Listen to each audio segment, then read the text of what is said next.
Hey everybody, welcome back. This is Dave with Integrative Psychonautics, and I thought today it would be kind of fun to just do a bit of a philosophical exploration of a thought that's been on my mind a lot, a thought that's been on my heart a lot, and probably a lot of yours as well, I imagine, or something similar to it. So thought it would be kind of an interesting riff, philosophical kind of brain dump, kind of thought experiment kind of thing about this question of can psychedelics be used to help us navigate an ever changing world that seems to be in a perilous position in history right now with a lot of uncertainty and a lot of chaos and kind of as quite frankly, I'm sure most of us feel like the world has gone crazy, right?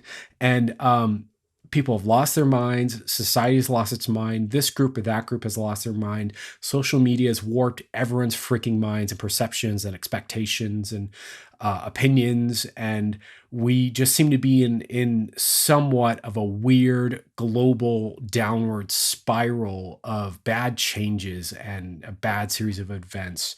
And I hate to be a bummer to say all that, but that's kind of the elephant in the room in 2022, as you know, as I see it anyways.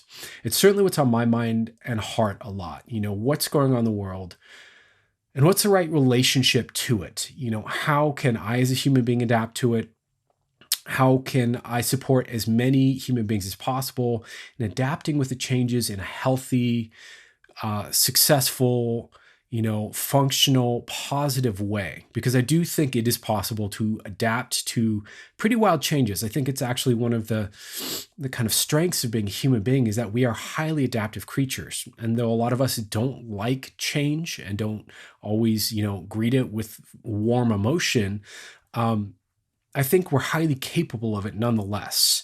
That's certainly what I've seen in all my work with, hypnosis and coaching and doing the work that I do. If I didn't believe in the possibility of change, I couldn't, with any sort of straight face or, good conscience, try to help people change, right? So obviously I believe in change, and I do. I think it's very self-evident in my own life and my own experience, both observing people around me and with myself, that change is always possible. And so when it comes to psychedelics, you know, can they be used? The question I want to kind of explore a bit here is, can they be used in a healthy way to help us adapt, to help us shift and roll with the punches, if you will?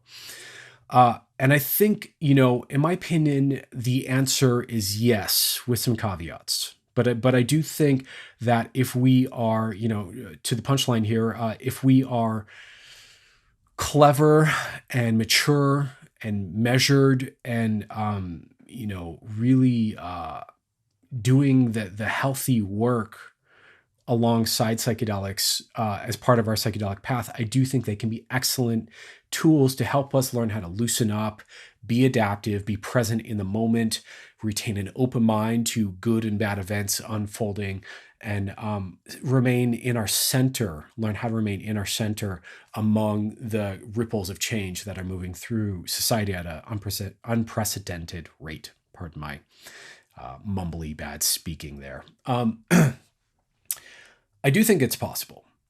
I think the caveats are that I don't think the kind of naive, young, utopian idea that I once held myself, that if everyone in the world took psychedelics, that it would suddenly transform the consciousness of the world and turn it into a more loving, healthy place. I don't think that's really accurate.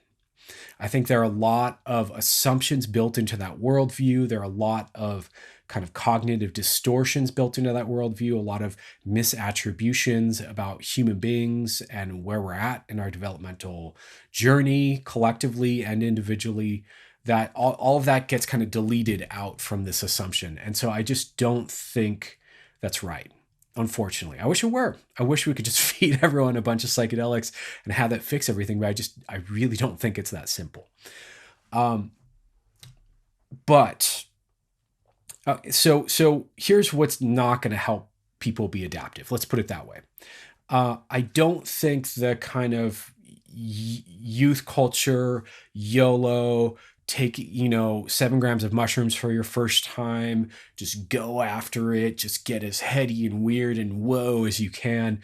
I don't think that's really going to fix anything. And I think in a lot of ways, and in a lot of instances, we're already seeing that that actually introduces more problems than it solves. And I don't think that that's surprising. I think, unprepared, irresponsible, non intentional use of psychedelics in a really cavalier, over the top, trying to redline your brain kind of way generally yields experiences that range from like maybe overwhelming in an entertaining way to destabilizing and even permanently mentally and emotionally crippling. um, I don't really have great things to say about it, but I also honor and reserve my judgment to those people who choose to do that, because I get it. Sometimes that's just a phase of life that you're going to go hard in the paint with something, whether it's mushrooms or alcohol or weed or pills or what have you. That just seems to be one of those kinds of rituals for young people to kind of move through and learn about themselves in the process of. So that is what it is. But I don't think that if we had a bunch of people doing that's going to make people more adaptive. In fact, I think that that'll make a lot of people more dissociated, more destabilized, more incapable of dealing with the changes in the world in a really healthy, mature, flexible, centered way, which I think is kind of the ideal. I think we want to be developing in ourselves the ability to remain centered when things get chaotic and crazy. And I do think that psychedelics are great teachers for that. I think that if use psychedelics in a responsible, healthy way, in an intentional way, in a therapeutic way, or even just in terms of self-exploration, but from a really um, healthy approach to it, non-extremist approach to it, um, I do think psychedelics can teach you a lot about dealing with moments of overwhelm, dealing with moments of confusion, dealing with moments of discomfort and stress and anxiety, and really distinguishing maybe younger, less mature desires that blossom through us versus the capacity to stay really present and steadfast and centered. I think they can teach us a lot about how to just observe our own emotions and our own reactions and our own experiences without being swept away in them. I think they can teach us a lot about holding compassion for other people who we might have a different walk of life from or disagree with, or who may be in some sort of oppositional position in the world in relationship to us. Uh, I think psychedelics can teach us a lot about how to adapt. It's not uncommon, if you've ever taken a psychedelic, to take a psychedelic and just do the thing you've been putting off doing. Like a good example for some people might be like cleaning their room. It's like they've been procrastinating on it, and then they kind of come up on the psychedelic, they get this burst of energy, and they're like, oh, I'll just go clean my room. Or people who are microdosing often report that the thing that they were stuck on doing, all of a sudden they just start doing more, whether that's working out or eating right or whatever the change in behavior is, seems to come a little easier from that kind of neuroplasticity, if you want to use that kind of model, or we could just say a softening of the kind of identity and habit structures that we've kind of been embedded in, soften up enough that we can more easily make adaptive changes. And I think that will prove useful in the future years. I also think that using psychedelics just as a way, sometimes it's, pardon the gross metaphor here, I'm prone to gross metaphors, but almost like a mental spiritual laxative, if you will. I think that there's an argument to be made that could be helpful in terms of helping people adapt through this very transitional time in history as well.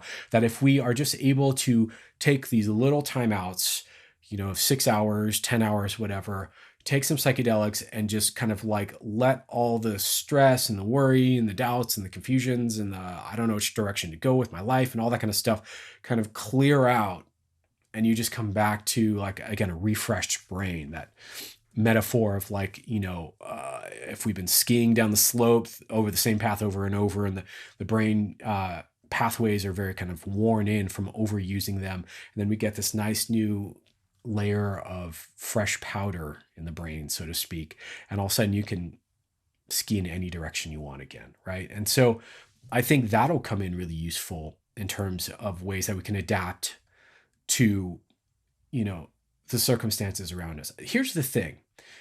I think people who go a longer period of time operating from habit, which is most of us, no shade on any of this, people who go a longer period of time like in stress modes, feeling overwhelmed, just coping, just pushing through life, not feeling resourced or grounded or centered or really connected to themselves. People who, are just barely scraping by or have really hung all of their sense of validation or happiness or well-being on a certain outcome in life. These are all super common. These are the majority of people out there, right? And I would say that those ways of living are going to be challenged by the kinds of changes probably coming to all of us in the next 10 years on this planet. Um, and I would think that the more a person is able to discover how to be in touch with their own core, their own integrity, how to be adaptive, how to forgive, how to let go, how to offload the stress and offload the desperation, how to come back into carrying an open mind, exploring new ways of doing things or new paths in life. I think these are all going to prove to be things that deliver healthier mindsets on average for people, that help people to be more adaptive in stressful situations and kind of stay afloat, if you will. Um, and yeah, so in that sense, I think psychedelics, well used, skillfully used, could end up proving to be really helpful tools. I think if MDMA becomes legalized in 2023, so, future will prove this video one way or the other.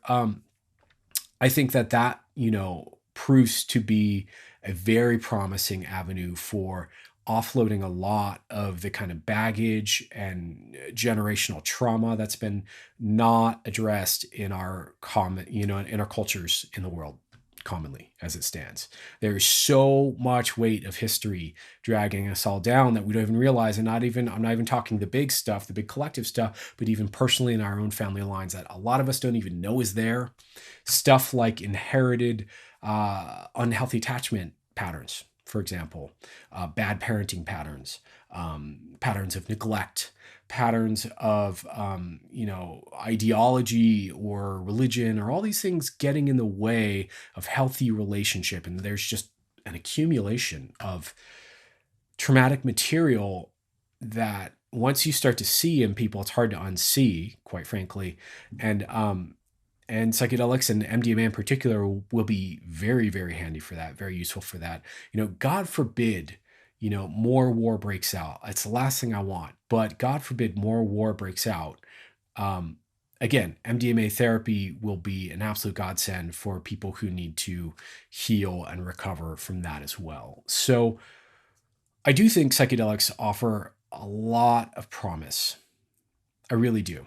And I think as odd as it sounds to say that psychedelics used responsibly in the context of, other types of mental health support can help people be more adaptive through stressful periods in life. I think that that's true. That sounds a little flaky, but I do think that that's true.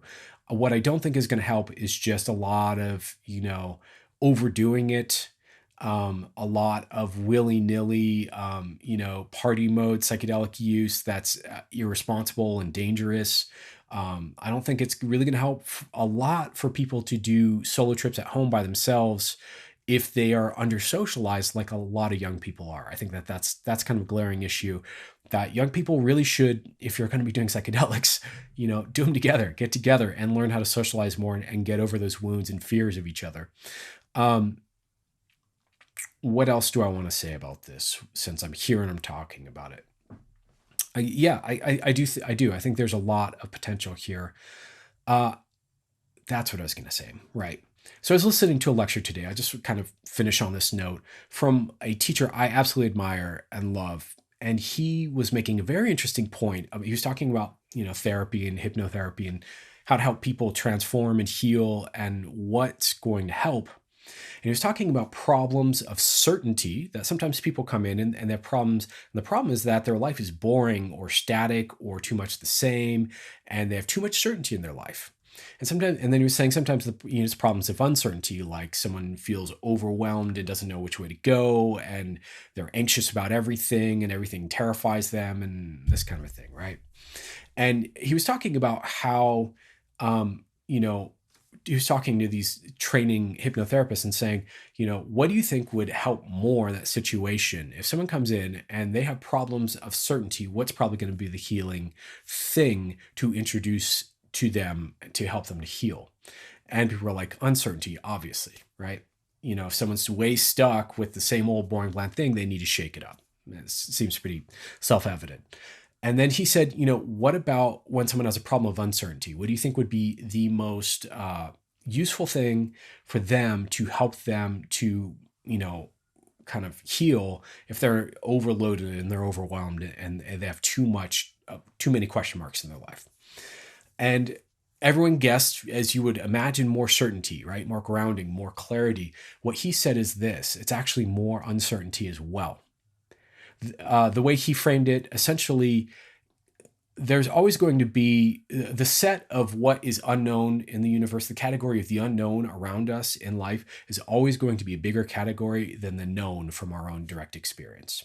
There's always going to be more out there that we don't know than that we do know, whatever our lived experience is.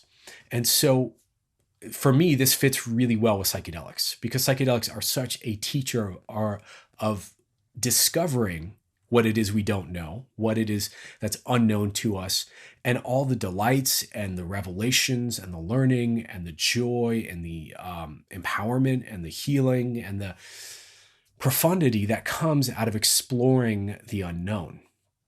And so I think they can be great teachers to teach us how to embrace uncertainty more in a skillful way.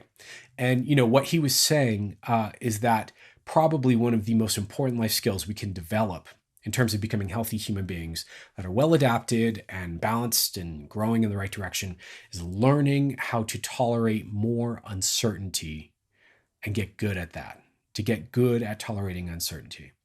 And yeah, so I do. I think psychedelics are a great teacher of that. And that might be part of why the improved mental health outcomes. I mean, as far as I know, there's no study done around that, around the relationship of, if we have a positive or negative relationship to uncertainty and how that translates into mental health and mental well-being. And then, if we introduce psychedelics into that, if that augments that, or, how that impacts that. I think that'd be a really interesting study. But anyways, I just thought I'd put this thought out there, this little kind of brain dump of mine about, can psychedelics help us adapt to the future and live in uncertain times better? And I think my short answer here is yes, but they have to be used skillfully and wisely and responsibly and intelligently. And I know those are all totally unsexy words to a 22-year-old who just wants to go rage at a festival or a rave. I get it, because I did that. I know all about that stuff. But I would submit to people like that you can both use psychedelics in responsible, safe, conscious ways and still go have your fun with them on occasion too. It's not an either or. It can be a both and. So I think I'm going to wrap it there. I don't have a whole lot more to say, but I would love to know what you think of what I'm saying here. Do you disagree? Do you think I'm putting out an irresponsible message by saying this? Do you agree? Did you learn something new? What's your relationship with psychedelics and the unknown? And do you think they can help you moving forward in your life as we go into more uncertain times? Yeah, I'd love to know. And also maybe lastly, if you're willing to, I'd love to know what you think about just kind of this more free form philosophical format here. I just throw on the camera and I'm just talking on this topic that's kind of been on my mind.